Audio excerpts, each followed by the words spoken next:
Hello and welcome to the Objective Music Report, the only source of objectively correct music opinions on the entire internet.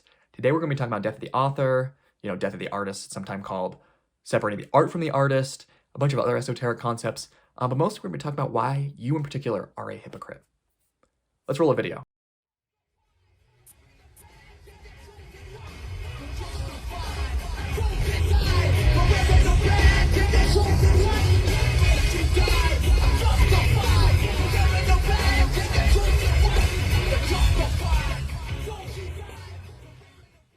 Now, if you couldn't surmise from the contents of that video is two Trump supporters at a Trump rally, decked out in all of, Trump's paraphernalia, dancing to the song Killing in the Name of by Rage Against the Machine. Now, Rage Against the Machine is kind of a prototypical left-wing activist band.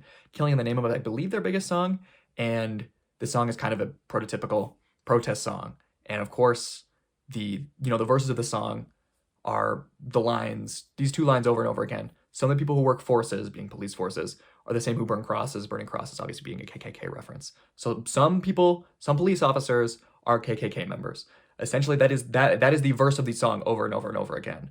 And so when this video first got passed around, it was like kind of gloating in the irony that literally in this video, the woman is wearing a cape with a thin blue line flag on the back of it, which is a police solidarity symbol. So these people who are dancing to a song about how police officers are, corrupt, are supporting the police with these flags. Now, in this initial context, people kind of poked fun at the fact that these people are dancing, at a Trump rally to this sort of protest, very, explicitly left-wing song, and people kind of gloating at, the irony here. It's kind of a running joke that lots of people who grew up in the 90s or just like enjoyed Rage Against the Machine were oblivious to the political themes of their music and come to be surprised when people kind of poked fun at the fact that they're pretty ostensibly left-wing band. But one comment in particular, when I first saw this video, this was years ago, so I don't remember the actual comment. One comment I saw went to the effect of something like this: everyone making fun of Republicans for enjoying Rage Against the Machine doesn't understand death of the artist.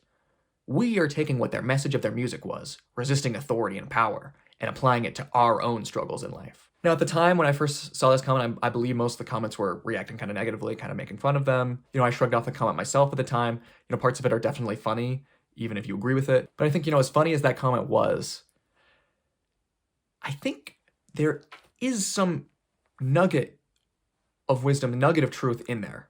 As funny it is to say. I think they misunderstand the song. I think they're misunderstanding death of the artist. I think they're misunderstanding a lot of concepts.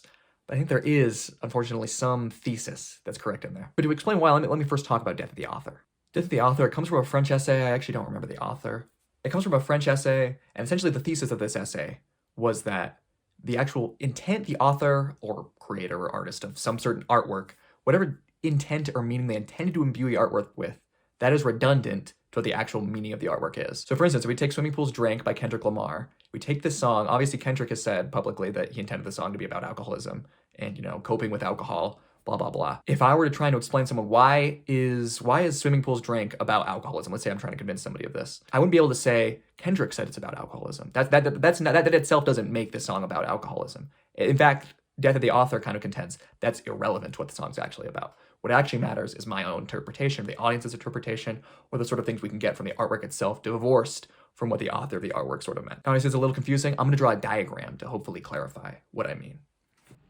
So let's start with this diagram. Put the consumer, the listener, the audience of the art on the left, and then let's put the artist themselves, give them a little hat, put them on the right. And we're going to put their artwork, their album, their movie, whatever. We're going to put that in the middle. Now, when the artist, creates their work, I'm going to represent them with these little arrows here. When they create their work, they kind of imbue it with their own intentions, their own meanings, blah, blah, blah. And then when we consume the work, we kind of come up with our own conclusions. Oh, let me give you some arms. We come up with our own conclusions. That's that big arrow on the left. Now, according to death of the author, death of the artist, whatever, this red circle here is the actual relevant part to artistic meaning and artistic, that's the actual part that matters when it comes to determining the meaning or importance or relevance or the message of something. That's kind of an opposition to, I guess, the view that what actually matters is the artist's intention, which is, kind of a strange view in and of itself, in that, you kind of assume the artist can't be wrong about the way he meant, or they can't make mistakes, blah, blah, blah. Art, of course, isn't a one-way street. The way in which we interpret something is kind of based off our own experiences, our own consciousness, our own way of perceiving things.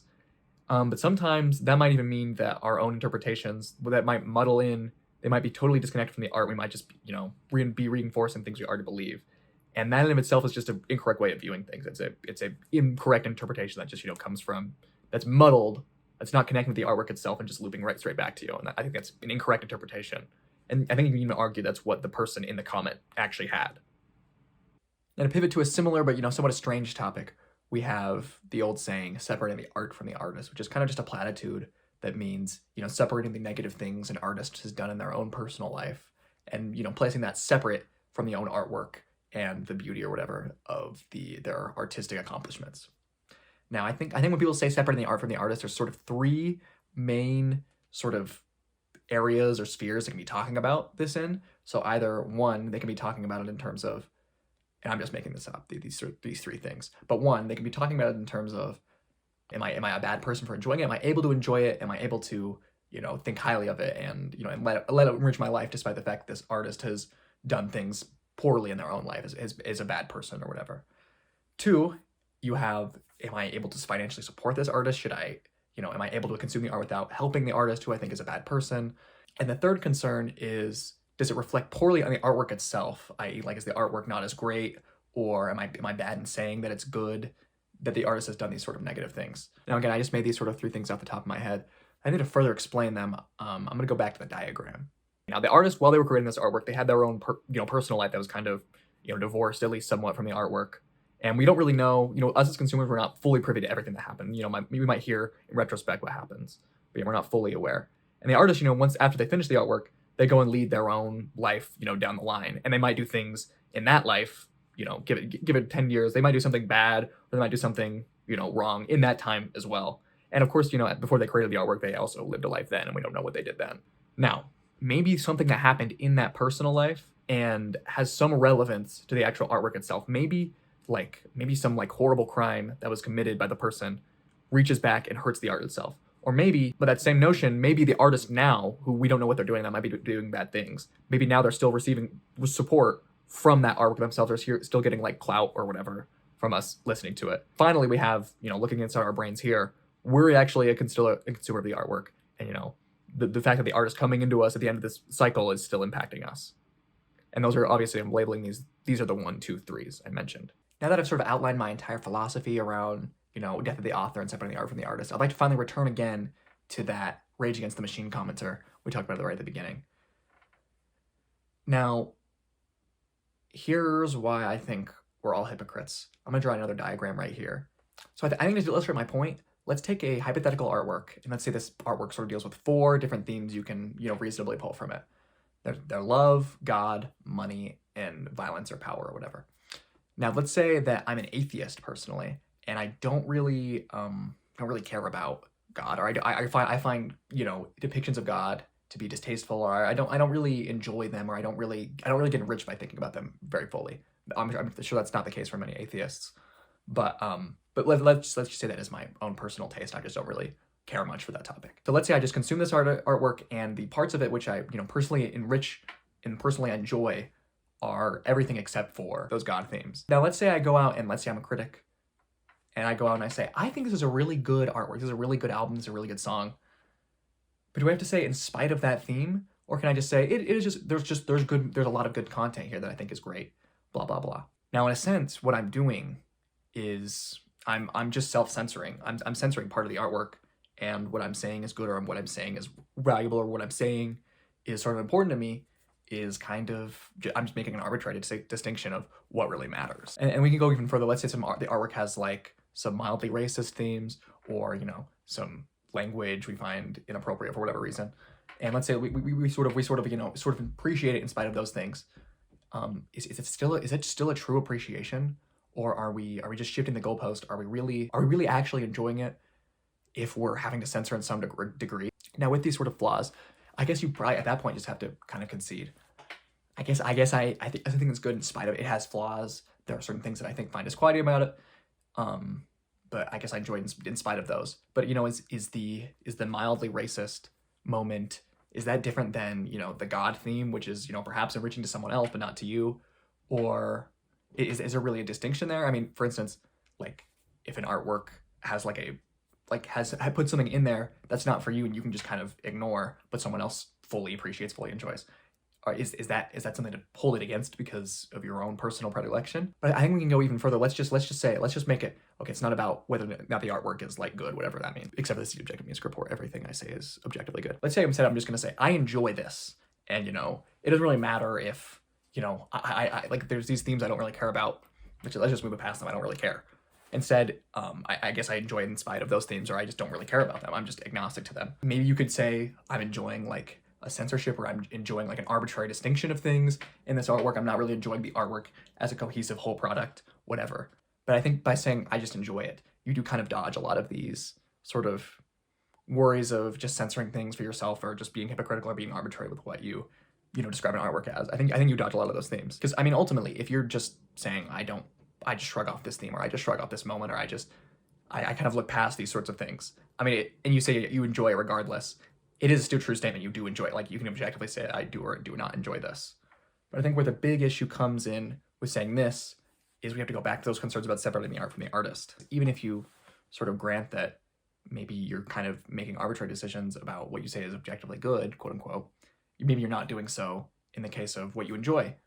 But then I think you have to make arbitrary decisions about how you view an artist's relationship to a work, especially with that second thing I talked about with separating the art from the artist. Obviously, in certain contexts, if you really enjoy, a play, or if you really enjoy a live show, like, there's not really much of an option. I guess you can purchase bootlegs of them, but there's not really an option to bypass that, I'm sure, as there would be with like pirating a movie or something like that. There really is a certain threshold where I can't say I enjoy this, because the fact that I would be supporting someone I dislike so heavily would outweigh the enjoyment I would get out of it. And even then, we kind of have to draw an arbitrary line, like, where does that happen? Like if we do a scale, 1 being like the most virtuous, nice person ever, and 10 being like the most evil person of all time, like, where would we draw the line of I'm not going to support this person anymore? Is it based off of like, I really, really, really, really like this, but there's no other option but I guess to pay for it to get it? And even though I think the person who made it really, really bad, like, I guess it outweighs that. Whereas, maybe it's like, I kind of like this, but the guy who made it is kind of shady, so I guess I won't buy it, Like, at that point, it's kind of is an arbitrary, like, when does it outweigh, when does it not outweigh? If you're consuming a medium of art where it is just, I guess, free to pirate. But then again, sometimes, sometimes it feels bad if you're dealing with an indie artist who needs the money and, seems like a good person. Should you not purchase that album? Is it not bad to pirate that? Is it bad to pirate it if, you end up enjoying it? I mean, people sort of say, like, it's like they'll pirate things, but then they'll go purchase physical media, I guess, if they enjoy it enough. And then at that point, it would sort of earn your money. But that's kind of arbitrary. It's not like I'm going out and finding the nicest artists and giving them more money. But I mean, in a sense, you're kind of doing that with the worst artists. If the artist is a terrible person, you're not going to go to their show.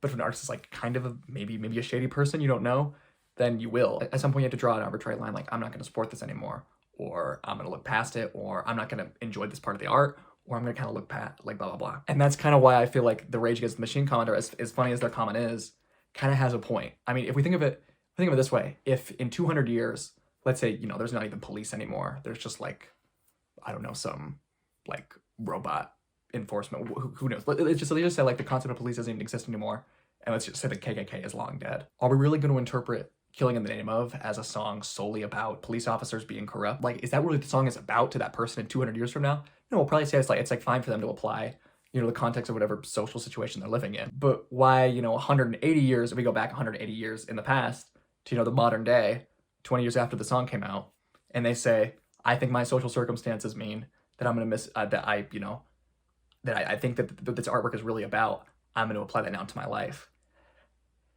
When it seems like you can kind of make these arbitrary distinctions of, I don't enjoy this thing about an artwork, but I'm going to look past it, or I'm going to say I enjoy it in spite of flaws, or I'm going to support certain artists in certain situations. There might be a point, if you believe in death of the author, of just shrugging past and saying, yeah, I guess I enjoy it. The commenter, I don't know if you've noticed yet, what they're saying is not actually death of the author. It's more separating the art from the artist, or it's more just like a third temporal thing of, I don't really care. I just do it for me. Like, I don't really care what they've meant by the song. I don't really care what, even the lyrics say, because the lyrics, in this modern context kind of still do apply. Instead, what they're kind of saying is, I'm just going to assume it, for my own selfish reasons, and I'm going to invite everyone else to do that too. And I think sometimes you have to do that, and I think for that reason, you kind of have to say there's some merit there. So I think here we conclude the video. And there's been a lot discussed, been a lot of concepts, but it's all been sort of, this video just kind of contained a multitude of ideas. There's kind of an argument in here. there's kind of not. There's kind of just a lot of disparate things to think about, you know, as a consumer of artwork. So what should your takeaway be? What message is really being portrayed? What is being told to you by this video? Well, I think you should watch it in whole. You should take all of its disparate parts in its totality and then disregard what I think and instead come to your own conclusion through your own interpretation. And that's what the true message of this video is. The meaning, perhaps. Did that joke make sense? I don't think it did.